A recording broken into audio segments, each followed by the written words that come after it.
안녕하세요, 구독자 여러분. 아이슬필잡의 임쌤입니다. 오늘은 마스킹 기능과 페어렌츠 기능을 이용을 해볼 텐데요. 서로 연동이 돼서 움직이는 도형을 만들어 보겠습니다. 작업의 순서는 먼저 솔리드 레이어를 사용을 해서 도형을 그리고요. 그 다음에 트랙 매트 기능을 사용을 해서 도형 안에 패턴을 적용을 하도록 하겠습니다. 그 다음에 각각의 레이어들을 페어렌츠로 연결을 하고 그 뒤에 옆으로 움직이는 애니메이션과 로테이션 그리고 스케일의 변화를 적용을 해보도록 하겠습니다. 자, 그럼 먼저 솔리드 레이어를 사용을 해서 4개의 도형을 그려보도록 하겠습니다. 자, 먼저 엘립스 툴 이용을 해서 원을 그려주도록 하겠습니다. 자, 4개의 도형을 비슷한 크기로 그려주도록 하겠습니다. 도형을 그려준 다음에는 레이어의 이름을 원이라고 써주고요. 그리고 두 번째 도형은 폴리건 툴을 사용을 하셔서 삼각형의 도형을 그려보도록 하겠습니다. 폴리건 툴을 사용을 했을 때 삼각형의 도형이 안 그려지시는 분들은 가운데 마우스 휠을 움직여서 꼬측점의 개수를 수정을 해주시면 삼각형을 만드실 수가 있습니다. 그리고 역시 레이어의 이름을 삼각형이라고 적어주겠습니다. 그리고 세 번째 도형은 렉탱글 툴을 사용을 해서 정삼각형 역시 비슷한 크기로 그려주시면 되겠습니다. 그리고 레이어의 이름은 사각형이라고 적어주고요. 마지막으로는 반원을 그릴 텐데요.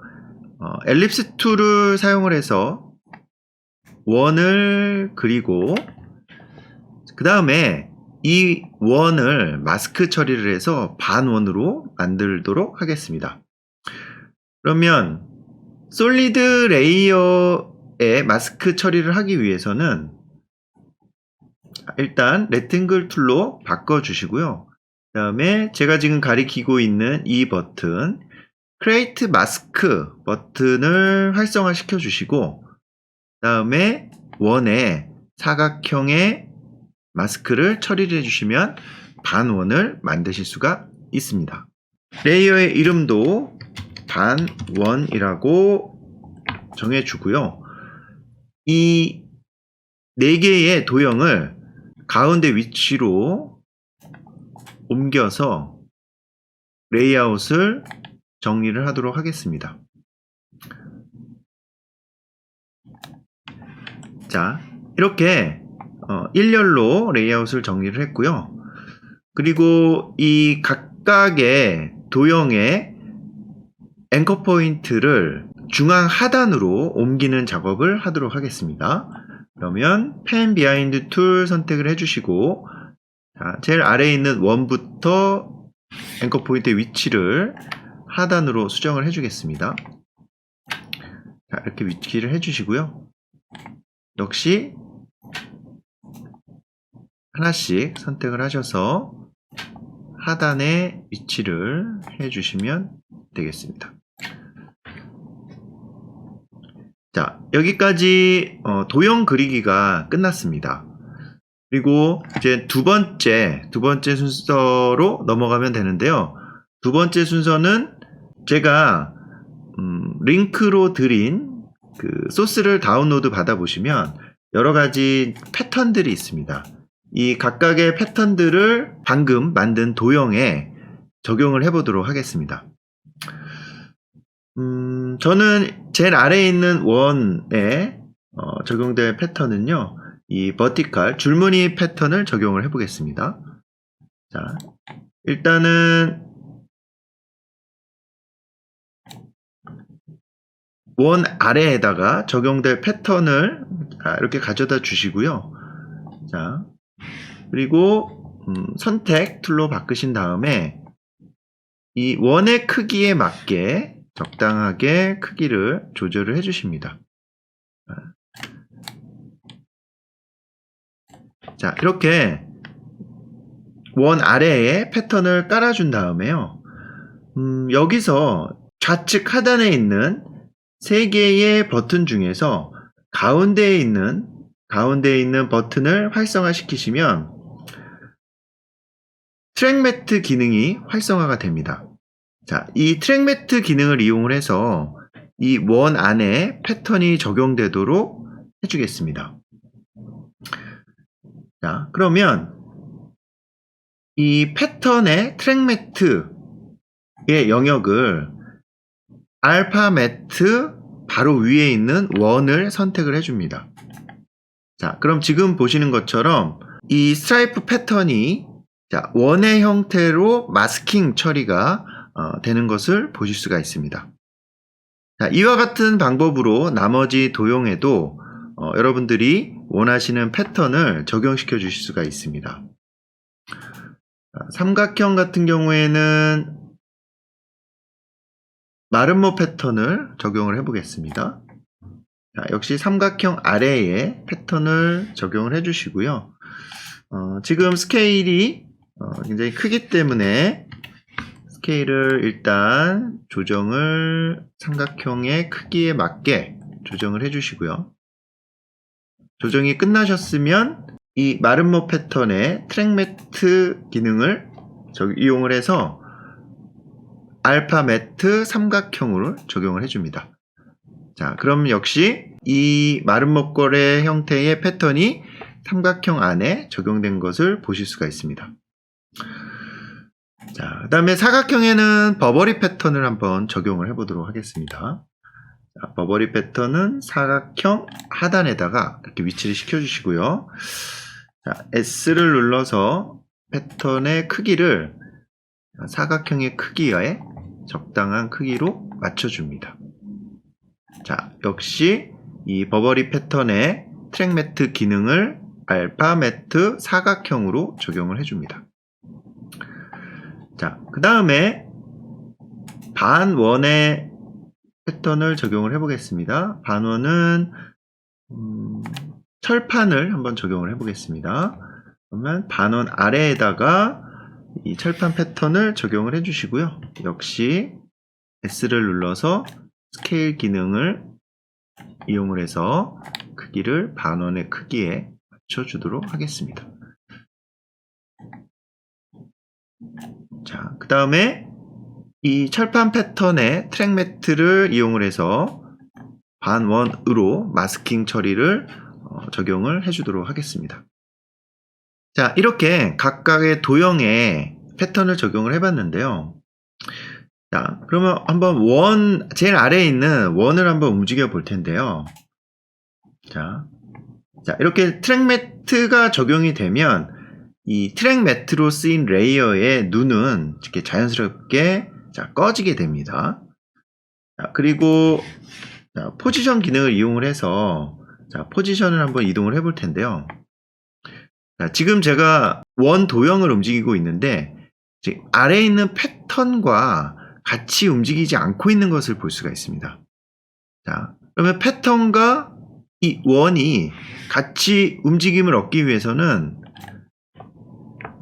바로 페어렌치 기능을 이용을 해서 서로 각각의 레이어들을 연결을 시켜주는 작업을 해야 됩니다.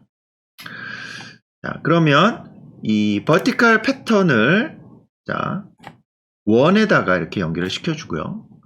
그리고 마름모 패턴은 페어렌치 기능을 이용을 해서 삼각형에 적용을 시켜주시고요.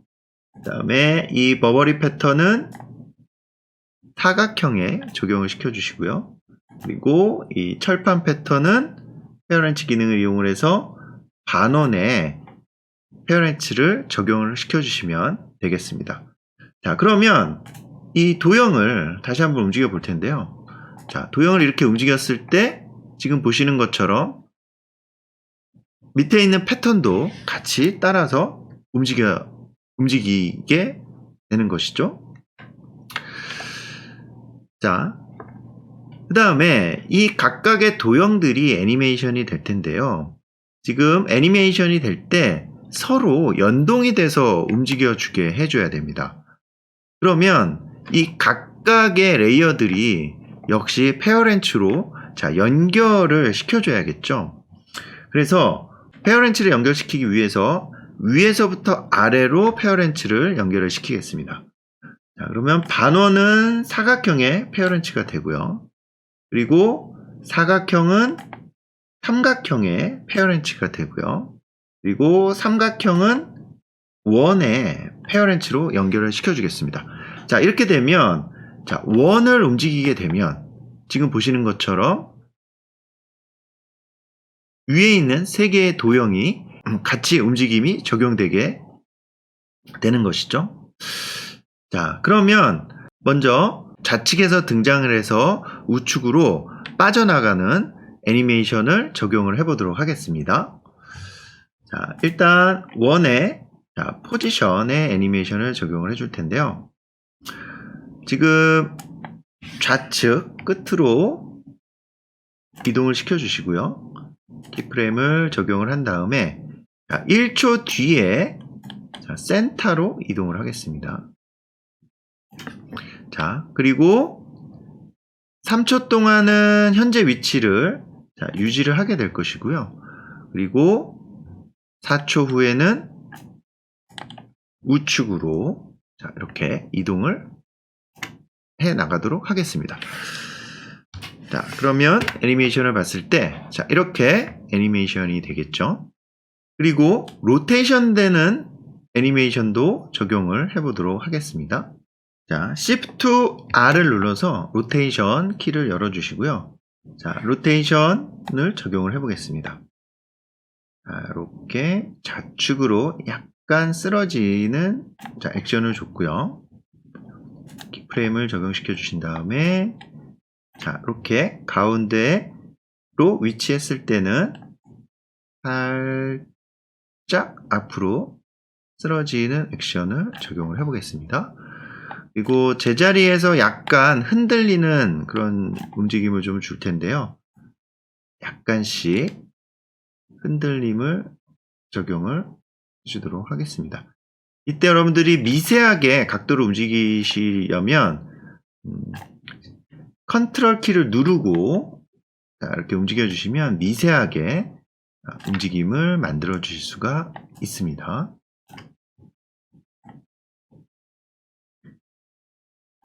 자, 그리고 우측으로 빠르게 빠져나갈 때는 각도를 조금 더 꺾어 주도록 하겠습니다.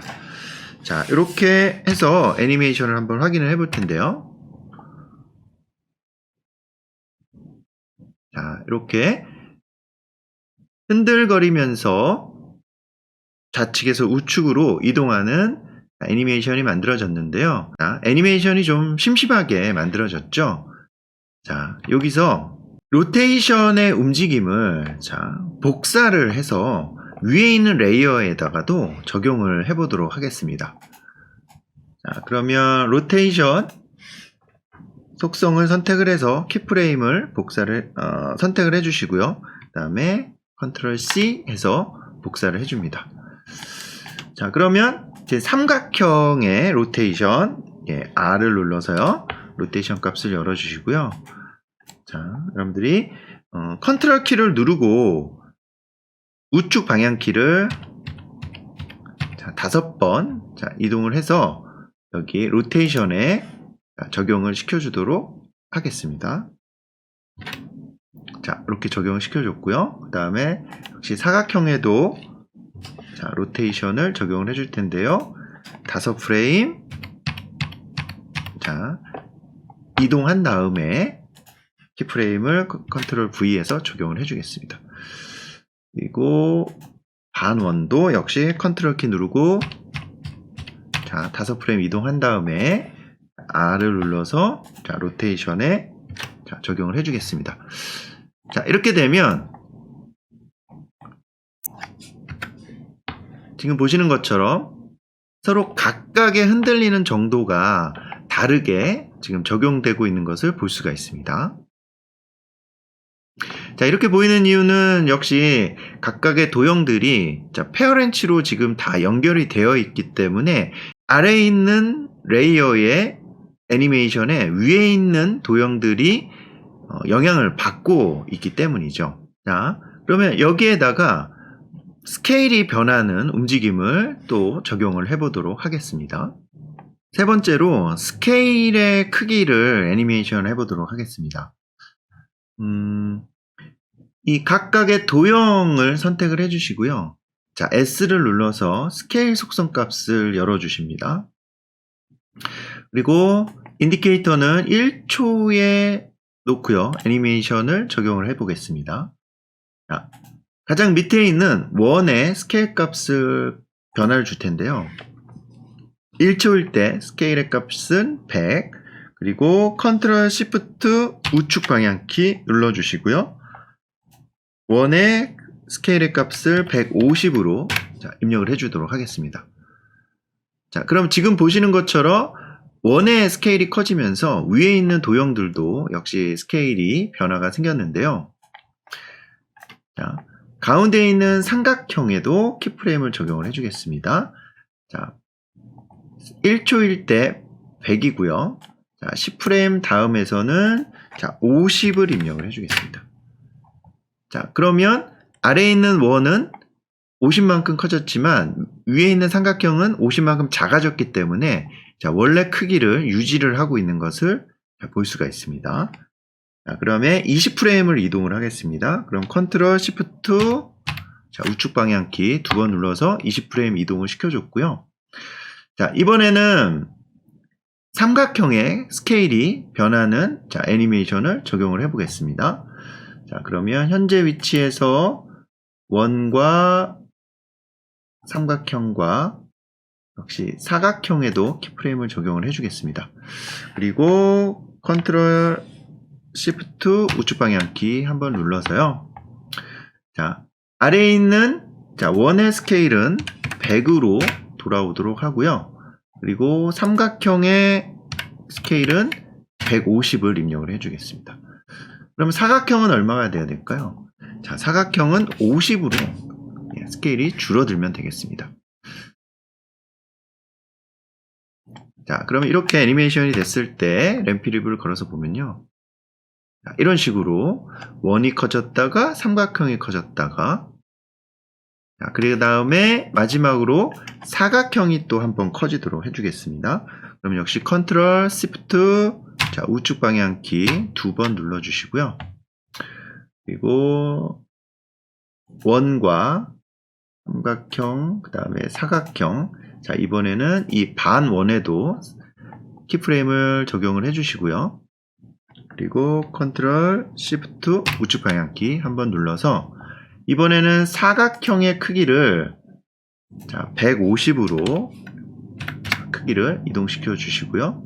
그 다음에 삼각형의 크기는 처음 크기인 100으로 돌려줍니다. 그리고 반원의 크기는 50을 적용을 해줍니다. 자, 이렇게 해주면 램프 리뷰를 했을 때 원, 삼각형, 사각형 이렇게 크기가 변하면서 애니메이션이 되고 있는 것을 볼 수가 있습니다. 자, 원의 포지션의 위치에 이지 값을 적용을 해서 좀 더 애니메이션이 텐션감이 느껴지도록 만들어 보겠습니다. 자, 이지 값 적용을 해주시고요. 그 다음에 그래프의 모양을 이런 식으로 수정을 해서 애니메이션에 좀 더 텐션감이 느껴지도록 변화를 줬습니다.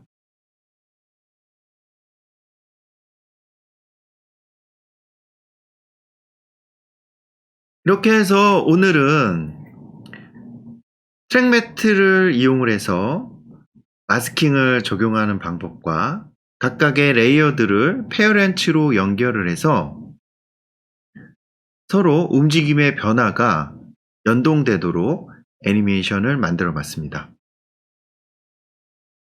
오늘 강좌가 도움이 되셨다면 좋아요와 구독 부탁드립니다.